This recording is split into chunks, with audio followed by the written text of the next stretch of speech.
wabarakatuh. Waalaikumsalam warahmatullahi wabarakatuh. Selamat pagi semuanya. Pagi Bu. Bagaimana kabarnya hari ini? Alhamdulillah sehat. Sehat semua ya? Oke, Alhamdulillah. baik. Sebelum kita memulai pembelajaran bahasa Indonesia pada pagi hari ini, mari kita berdoa untuk kelancaran dan kemudahan kita dalam mengikuti proses pembelajaran. Disilakan kepada ketua kelas untuk memimpin doa. Baik, duduk siap, gerak, berdoa mulai. Doa selesai. Amin ya rabbal alamin. Semoga pembelajaran kita pada pagi hari ini diberi kelancaran dan juga kemudahan. Baik, sebelum kita memulai pembelajaran, Ibu akan mengecek kehadiran dari siswa kelas 9A terlebih dahulu.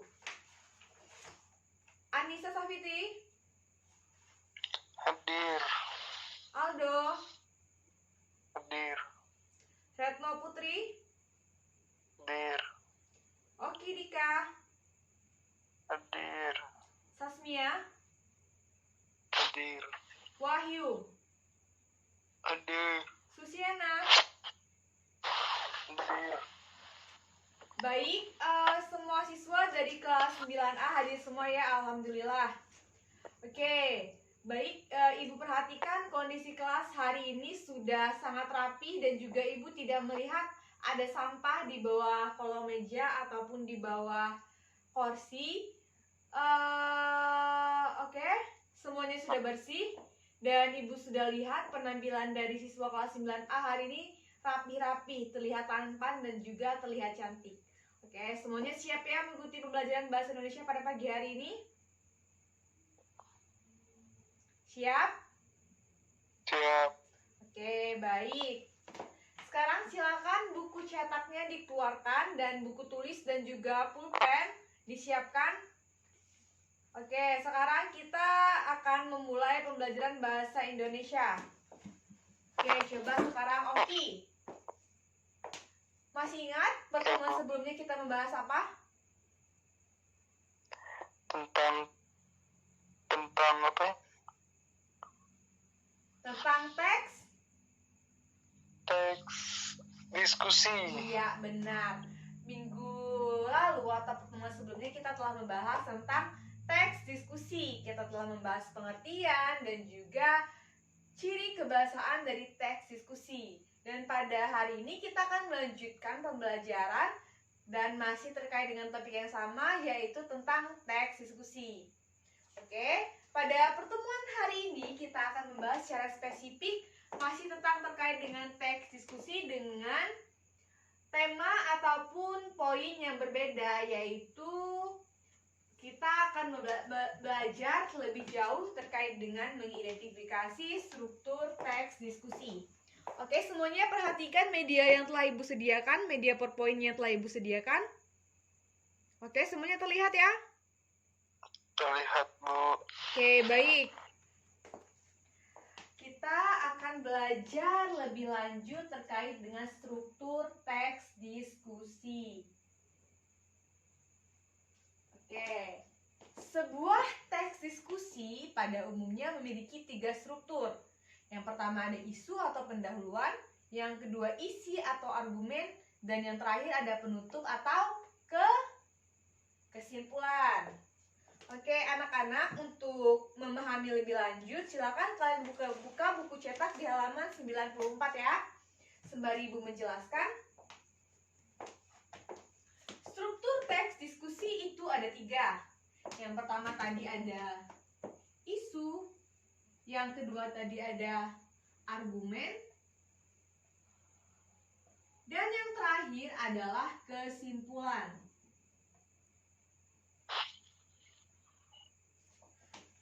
Oke, sekarang semuanya diperhatikan buku cetaknya.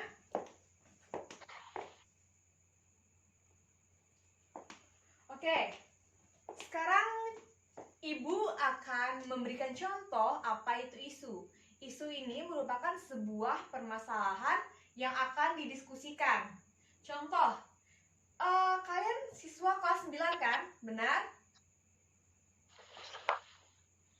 Ya. Ya, Bu. Ya, apakah siswa kelas 9 diperbolehkan membawa HP ke sekolah? Tidak, Bu. Oke, coba sekarang Ibu ingin mendengar alasan dari kalian mengapa siswa tidak diperbolehkan membawa HP ke sekolah. Karena katanya guru kalau bawa HP ke sekolah takutnya belajarnya nggak konsentrasi, Bu. Iya, benar. Takutnya jika siswa diperbolehkan membawa HP ke sekolah, itu akan mengganggu konsentrasi siswa. Lalu selanjutnya apa lagi? Mengapa jika tadi teman kalian menjawab pertanyaan itu merupakan pendapat kontra atau tidak mendukung, sekarang Ibu ingin bertanya, coba yang lain jawab. Mengapa siswa diperbolehkan membawa HP ke sekolah? Ada yang tahu mengapa? Saya, Bu. Iya, coba jelaskan. Karena dengan siswa membawa HP, siswa tersebut dapat mencari tahu jawaban tentang pelajaran yang ingin dipelajari. Oke, baik, benar. Melalui HP atau gawai, siswa dapat mengetahui dan menambah informasi tentang apa yang ditanyakan atau apa yang diperbincangkan ketika dalam pembelajaran. Oke, sebenarnya yang teman-teman atau anak-anak jawab tadi ini sudah menyambung dengan topik yang akan kita bahas, yaitu struktur teks diskusi yang ada pendahuluan atau isu, ada argumen dan juga kesimpulan. Alasan-alasan mengapa tadi merupakan bagian dari argumen dalam sebuah teks diskusi. Oke, baik.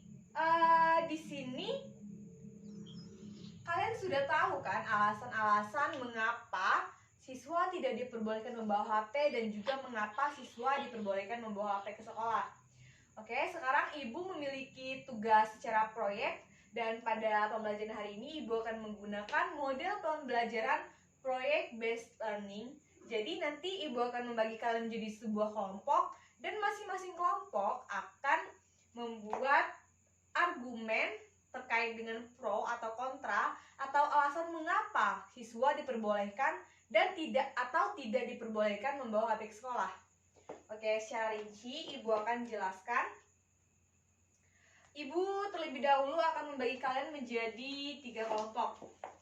Oke, sebentar. Ibu akan bagi kalian menjadi 3 kelompok.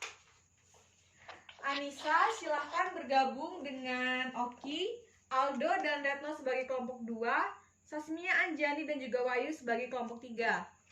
Baik, semua masing-masing telah mendapat kelompok ya. Baik, semuanya telah mendapat kelompok dan silakan bergabung dengan kelompok masing-masing. Dan Ibu di sini akan menjelaskan bagaimana prosedur pembuatan proyek yang akan dihasilkan.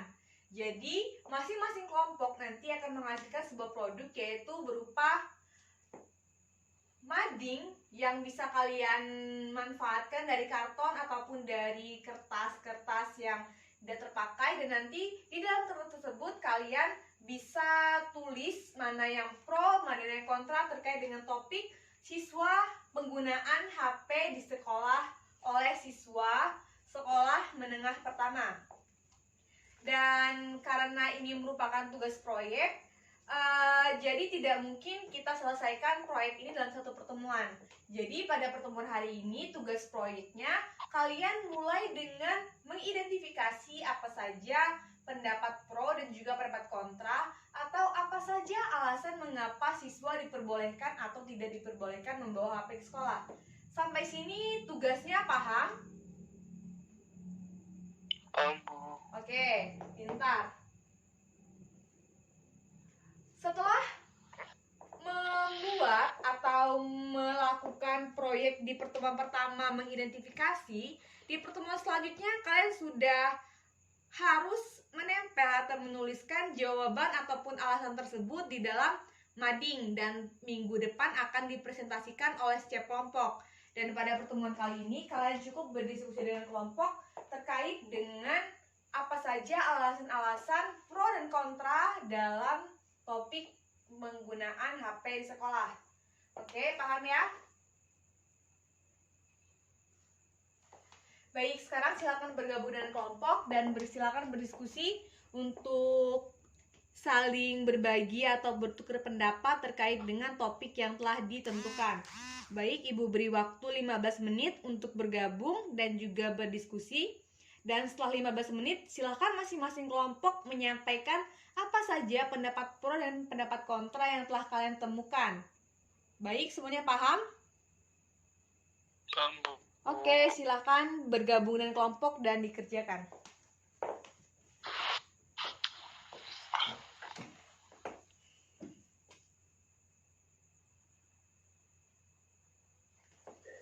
Ada yang mengalami kesulitan?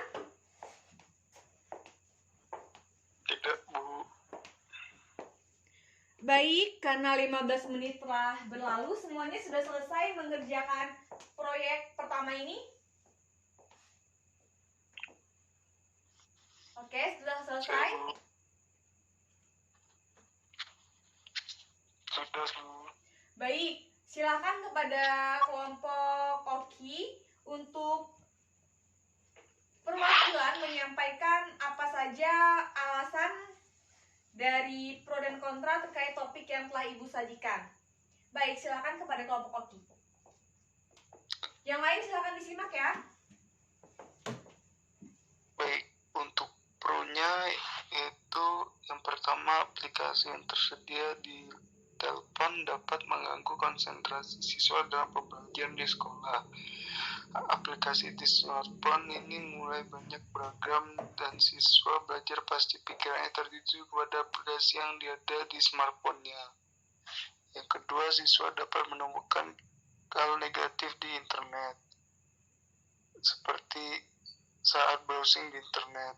Yang ketiga, aplikasi internet di HP memberikan kesempatan untuk berbuat curang. Saat ulangan, banyak siswa yang tidak bisa menjawab pertanyaan dan mengambil jalan pintas dengan mencari di internet. Baik, pintar. Kelompok Oki telah menyampaikan pendapat kontra terkait dengan topik yang telah Ibu sajikan. Sekarang Ibu ingin mendengar pendapat pro dari kelompok Wahyu. Silakan. Baik, Bu. Baik, yang pertama yaitu orang tua dapat menghubungi anaknya baik secara langsung atau tidak langsung. Yang kedua, setidaknya orang tua merasa nyaman karena dapat berkomunikasi dengan anaknya jika terjadi perubahan jadwal, kondisi darurat, dan sejenisnya yang bersifat penting. Yang ketiga, telepon seluler dapat digunakan sebagai alat bantu, terutama telepon yang dilengkapi dengan beberapa aksesoris seperti kalkulator, kamera, dan internet. Sudah, Bu. Oke, pintar. Beri tepuk tangan untuk kita semua. Oke. Baik, dari dua kelompok yang telah memaparkan penjelasan terkait dengan topik yang akan kita bahas, ini telah membuktikan bahwa semuanya telah mengetahui dan memahami bagaimana pro dan kontra dalam sebuah teks diskusi. Karena ini merupakan tugas proyek dan ini merupakan tahapan pertama untuk kalian menyelesaikan proyek, silahkan kalian salin dan juga kalian tulis apa saja pendapat kalian tadi dalam sebuah kertas atau koran, dan minggu depan kumpulkan secara berkelompok proyek yang telah kalian hasilkan seperti yang telah Ibu jelaskan di awal. Baik, semuanya paham? Paham, Bu. Bagus. Baik, karena waktu pelajaran bahasa Indonesia pada pagi hari ini telah habis atau telah selesai, Ibu juga akan mengakhiri pembelajaran kita pada pagi hari ini. Baik, sebelum kita mengakhiri perjumpaan kita pada pagi hari ini, mari kita berdoa menurut kepercayaan masing-masing. Berdoa, mulai.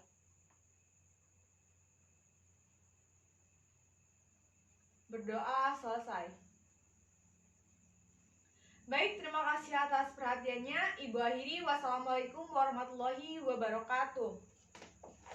Waalaikumsalam warahmatullahi wabarakatuh. Selamat siang. Siang.